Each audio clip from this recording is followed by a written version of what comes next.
ఓ థెయోఫిలా, యేసు తాను ఏర్పరచుకునిన అపోస్తులులకు పరిశుద్ధాత్మ ద్వారా ఆజ్ఞాపించిన తరువాత ఆయన పరమునకు చేర్చుకొనబడిన దినము వరకు ఆయన చేయుటకును బోధించుటకును ఆరంభించిన వాటినన్నిటిని గూర్చి నా మొదటి గ్రంథమును రచించి తిని.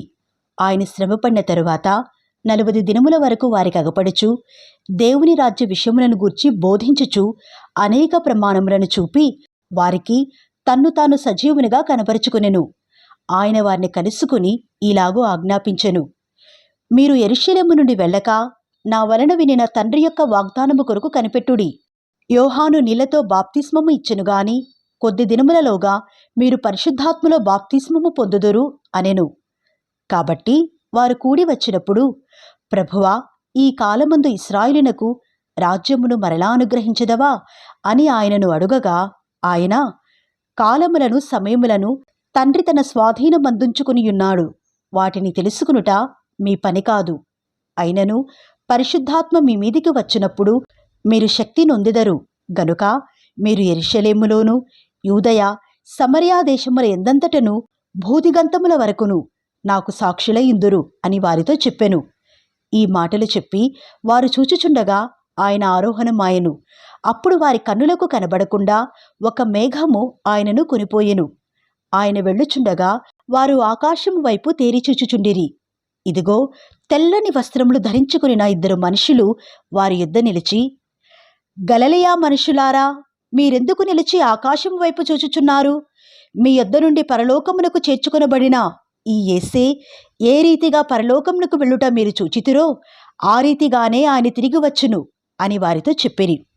అప్పుడు వారు ఒలీవల వనమనబడిన కొండ నుండి యెరూషలేమునకు తిరిగి వెళ్ళిరి. ఆ కొండ యెరూషలేమునకు విశ్రాంతి దినమున నడవదగినంత సమీపమున ఉన్నది.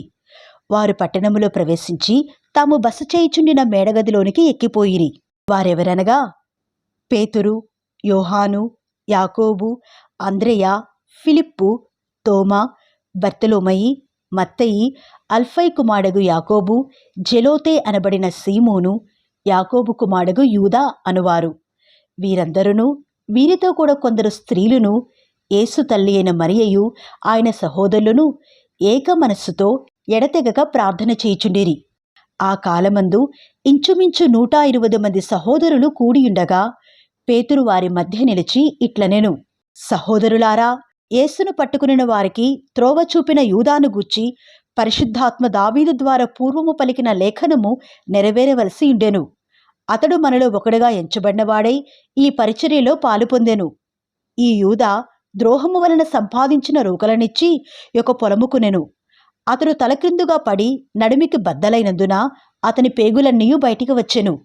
ఈ సంగతి యెరూషలేములో కాపురమున్న వారికందరికీ తెలియవచ్చెను గనుక వారి భాషలో ఆ పొలము అకెల్దమా అనబడియున్నది. దానికి రక్తభూమి అని అర్థము. ఇందుకు ప్రమాణముగా అతని ఇల్లు పాడైపోవునుగాక, దానిలో ఎవడునూ కాపురముండకపోవునుగాక, అతని ఉద్యోగము వేరొకడు తీసుకునుగాక అని కీర్తనల గ్రంథములో వ్రాయబడియున్నది. కాబట్టి యోహాను బాప్తిస్మమిచ్చినది మొదలుకొని ప్రభువైన యేసు మన యొద్ద నుండి పరమునకు చేర్చుకొనబడిన దినము వరకు ఆయన మన మధ్య సంచరించుచున్న కాలమంతయు మనతో కలిసిన వీరిలో ఒకడు మనతో కూడా ఆయన పునరుద్ధానమును గూర్చి సాక్షియుండుట ఆవశ్యకము అని చెప్పెను. అప్పుడు వారు యూస్తు అను మారుపేరు గల బర్సబ్బా అనబడిన యోసేపు, మత్తీయ అను 2 నిలువబెట్టి ఇట్లని ప్రార్థన చేసిరి: అందరి హృదయములను ఎరిగియున్న ప్రభువా, తన చోటికి పోవుటకు యూదా తప్పిపోయి పోగొట్టుకునిన ఈ పరిచర్యలోను అపోస్తలత్వములోను పాలు పొందుటకు వీరిద్దరిలో నీవు ఏర్పరచుకునిన వారిని కనబరచుము అనిరి. అంతట వారు వీరిని గూర్చి చీట్లు వేయగా మత్తీయ పేరిట చీటి వచ్చెను గనుక అతడు 11 మంది అపోస్తలులతో కూడా లెక్కింపబడెను.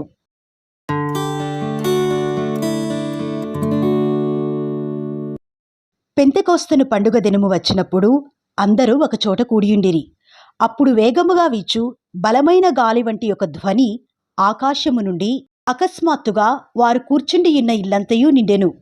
మరియు అగ్నిజ్వాలల వంటి నాలుకలు విభాగింపబడినట్టుగా వారికి కనబడి వారిలో ఒక్కొక్కని మీద వ్రాలగా అందరూ పరిశుద్ధాత్మతో నిండినవారై ఆ ఆత్మ వారికి వాక్శక్తి అనుగ్రహించిన కొలది అన్య భాషలతో మాటలాడసాగిరి. ఆ కాలమున ఆకాశము క్రింద నుండి ప్రతి జనములో నుండి వచ్చిన భక్తిగల యూదులు యెరూషలేములో కాపురముండిరి. ఈ శబ్దము కలుగగా జనులు గుంపులుగా కూడివచ్చి ప్రతి మనుష్యుడు తన తన స్వభాషతో వారు మాటలాడుట విని కలవరపడిరి. అంతటా అందరూ విభ్రాంతి నొంది ఆశ్చర్యపడి, ఇదిగో మాటలాడుచున్న వీరందరూ గలిలయులు కారా? మనలో ప్రతివాడు తాను పుట్టిన దేశపు భాషతో వీరు మాటలాడుట మనము వినుచున్నామే. ఇదేమి? పార్తీయులు, మాదీయులు, ఏలామీయులు, మెసొపొతమియా, యూదయ, కప్పదొకియా, పొంతు, ఆసియా, ఫ్రుగియా, పంపులియా, ఐగుప్తు అను దేశములయందలివారు, కురేనే దగ్గర లిబియా ప్రాంతములయందు కాపురమున్నవారు, రోమా నుండి పరవాసులుగా వచ్చినవారు, యూదులు, యూదామత ప్రవిష్టులు, క్రేతీయులు, అరబీయులు మొదలైన మనమందరమును వీరు మన భాషలతో దేవుని గొప్ప కార్యములను వివరించుట వినుచున్నాము అని చెప్పుకొనిరి. అందరు విభ్రాంతి నొంది ఎటుతోచక ఇదేమగునో అని ఒకరితో ఒకడు చెప్పుకొనిరి. కొందరైతే వీరు క్రొత్త మద్యముతో నిండియున్నారు అని అపహాస్యము చేసిరి. అయితే పేతురు ఆ 11 కూడా లేచి నిలిచి బిగ్గరగా వారితో ఇట్లనెను, యూదయా మనుషులారా, యెరూషలేములో కాపురమున్న సమస్త జనులారా, ఇది మీకు తెలియగాక. చెవియొగ్గి నా మాటలు వినుడి. మీరు ఊహించినట్టు వీరు మత్తులు కారు, ప్రొద్దుబొడిచి జామైనా కాలేదు. యోవేలు ప్రవక్త ద్వారా చెప్పబడిన సంగతి ఇదే. ఏమనగా, అంత్యదినముల యందు నేను మనుషులందరి మీద నా ఆత్మను కుమ్మరించెదను. మీ కుమారులను మీ కుమార్తెలను ప్రవచించెదరు. మీ యవనులకు దర్శనములు కలుగును. మీ వృద్ధులు కలలు కందురు. ఆ దినములలో నా దాసుల మీదను నా దాసురాండ్ర మీదను నా ఆత్మను కుమ్మరించెదను గనుక వారు ప్రవచించెదరు. పైన ఆకాశమందు మహత్కార్యములను, క్రింద భూమి మీద సూచక క్రియలను, రక్తమును, అగ్నిని, పొగ ఆవిరిని కలుగజేసెదను. ప్రభు ప్రత్యక్షమగు ఆ మహాదినము రాకమునుపు సూర్యుడు చీకటిగాను చంద్రుడు రక్తముగాను మారుదురు. అప్పుడు ప్రభువు నామమును బట్టి ప్రార్థన చేయు వారందరూ రక్షణ పొందుదురు అని దేవుడు చెప్పుచున్నాడు.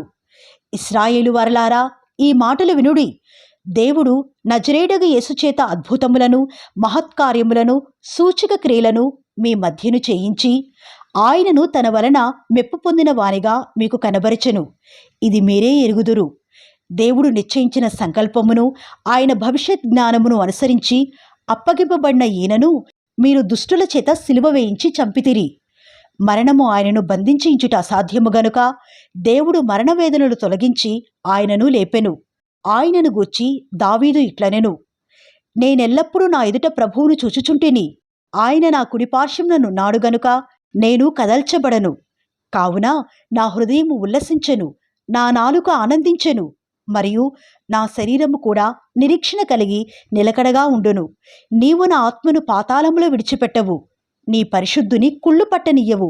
నాకు జీవమార్గములు తెలిపితివి. నీ దర్శనమనుగ్రహించి నన్ను ఉల్లాసముతో నింపెదవు. సహోదరులారా, మూలపురుషులకు దావీదును గూర్చి మీతో నేను ధారాళముగా మాట్లాడవచ్చును. అతడు చనిపోయి సమాధి చేయబడెను. అతని సమాధి నేటి వరకు మన మధ్యనున్నది. అతడు ప్రవక్తయే ఉండెను గనక అతని గర్భఫలములో నుండి అతని సింహాసనము మీద ఒకని కూర్చుండబెట్టుదును అని దేవుడు తనతో ప్రమాణపూర్వకముగా ఒట్టుపెట్టుకునే సంగతి అతడెరిగి, క్రీస్తు పాతాళములో విడవబడలేదనియు ఆయన శరీరము కుళ్ళిపోలేదనియు దావీదు ముందుగా తెలుసుకొని ఆయన పునరుద్ధానమును గూర్చి చెప్పెను. ఈ యేసును దేవుడు లేపెను. దీనికి మేమందరము సాక్షులము. కాగా ఆయన దేవుని కుడిపార్శ్వమున హెచ్చింపబడి పరిశుద్ధాత్మను గూర్చిన వాగ్దానమును తండ్రి వలన పొంది మీరు చూచుచూ వినుచున్న దీనిని కుమ్మరించియున్నాడు. దావీదు పరలోకమునకు ఎక్కిపోలేదు. అయితే అతడిట్లనెను, నేను నీ శత్రువులను నీ పాదముల క్రింద పాదపీఠముగా ఉంచు వరకు నీవు నా కుడిపార్శ్వమున కూర్చుండమని ప్రభువు నా ప్రభువుతో చెప్పెను. మీరు సిలువ వేసిన ఈ యేసునే దేవుడు ప్రభువుగాను క్రీస్తుగాను నియమించెను. ఇది ఇశ్రాయేలు వంశమంతయు రూఢిగా తెలుసుకొనవలెను అని చెప్పెను. వారు ఈ మాట విని హృదయములో నొచ్చుకొని, సహోదరులారా, మేమేమి చేతుము అని పేతురును కడమ అపోస్తలులను అడుగగా, పేతురు, మీరు మారుమనస్సు పొంది పాపక్షమాపణ నిమిత్తము ప్రతివాడు యేసుక్రీస్తు నామమున బాప్తిస్మము పొందుడి. అప్పుడు మీరు పరిశుద్ధాత్మ అను వరము పొందుదురు. ఈ వాగ్దానము మీకును మీ పిల్లలకును దూరస్తులందరికీ అనగా ప్రభువైన మన దేవుడు తన యొద్దకు పిలిచిన వారికందరికీ చెందును అని వారితో చెప్పెను. ఇంకను అనేక విధములైన మాటలతో సాక్ష్యమిచ్చి, మీరు మూర్ఖులగు ఈ తరము వారికి వేరై రక్షణ పొందుడి అని వారిని హెచ్చరించెను. కాబట్టి అతని వాక్యము అంగీకరించిన వారు బాప్తిస్మము పొందిరి. ఆ దినమందు ఇంచుమించు 3,000 మంది చేర్చబడిరి. వీరు అపోస్తలుల బోధయందును, సహవాసమందును, రొట్టె విరుచుటయందును, ప్రార్థన చేయుటయందును ఎడతెగక యుండిరి. అప్పుడు ప్రతివానికి భయము కలిగెను. మరియు అనేక మహత్కార్యములను, సూచక క్రియలను అపోస్తలుల ద్వారా జరిగెను. విశ్వసించిన వారందరూ ఏకముగా కూడి తమకు కలిగినదంతయు సమిష్టిగా ఉంచుకునిరి. ఇదియుగాక వారు తమ చరస్థిరాస్తులను అమ్మి అందరికిని వారి వారి అక్కర కొలది పంచిపెట్టిరి. మరియు వారేక మనస్కులై ప్రతిదినము దేవాలయంలో తప్పక కూడుకొనుచు, ఇంటింట రొట్టె విరుచుచు, దేవుని స్తుతించుచు, ప్రజలందరి వలన దయ పొందిన వారై ఆనందముతోనూ నిష్కపటమైన హృదయముతోనూ ఆహారము పుచ్చుకొనిచుండిరి. మరియు ప్రభువు రక్షణ పొందుచున్న వారిని అనుదినము వారితో చేర్చుచుండెను.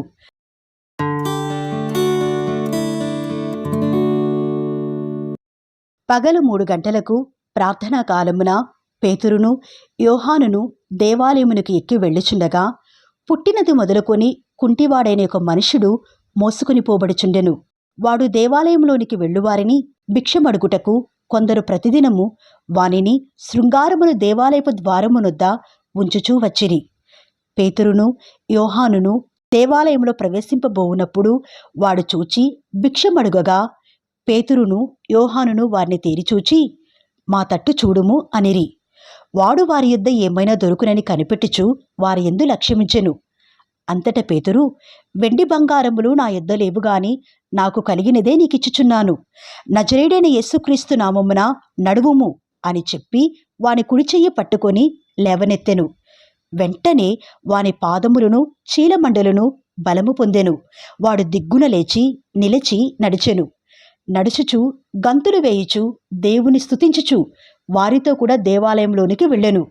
వాడు నడుచుచు దేవుని స్తుతించుట ప్రజలందరూ చూచి, శృంగారమును దేవాలయపు ద్వారమునొద్ద భిక్షము కొరకు కూర్చుండినవాడు వీడే అని గుర్తెరిగి వానికి జరిగిన దానిని చూచి విస్మయముతో నిండి పరవశులైరి. వాడు పేతురును యోహానును పట్టుకుని యుడగా ప్రజలందరూ విస్మయముంది సొలొమోనుదన మంటపములో ఉన్న వారి యొద్దకు గుంపుగా పరిగెత్తి వచ్చిరి. పేతురు దీనిని చూచి ప్రజలతో ఇట్లనెను, ఇశ్రాయేలీలారా, మీరు వీని విషయమై ఎందుకు ఆశ్చర్యపడుచున్నారు? మా సొంత శక్తి చేతనైనను భక్తి చేతనైనను నడవను వీనికి బలమిచ్చినట్టుగా మీరెందుకు మా తట్టు తేరిచుచుచున్నారు?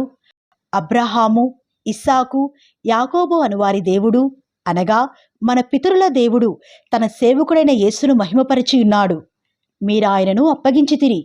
పిలాతు ఆయనను విడుదల చేయుటకు నిశ్చయించినప్పుడు మీరు అతని ఎదుట ఆయనను నిరాకరించితిరి. మీరు పరిశుద్ధుడును నీతిమంతుడునైన వానిని నిరాకరించి నరహంతకుడైన మనిషిని మీకు అనుగ్రహింపమని అడిగితిరి. మీరు జీవాధిపతిని చంపితిరి గాని దేవుడు ఆయనను మృతులలో నుండి లేపెను. అందుకు మేము సాక్షులము. ఆయన నామమందలి విశ్వాసమూలముగా ఆయన నామమే మీరు చూచి ఎరిగియున్న వీరిని బలపరచెను.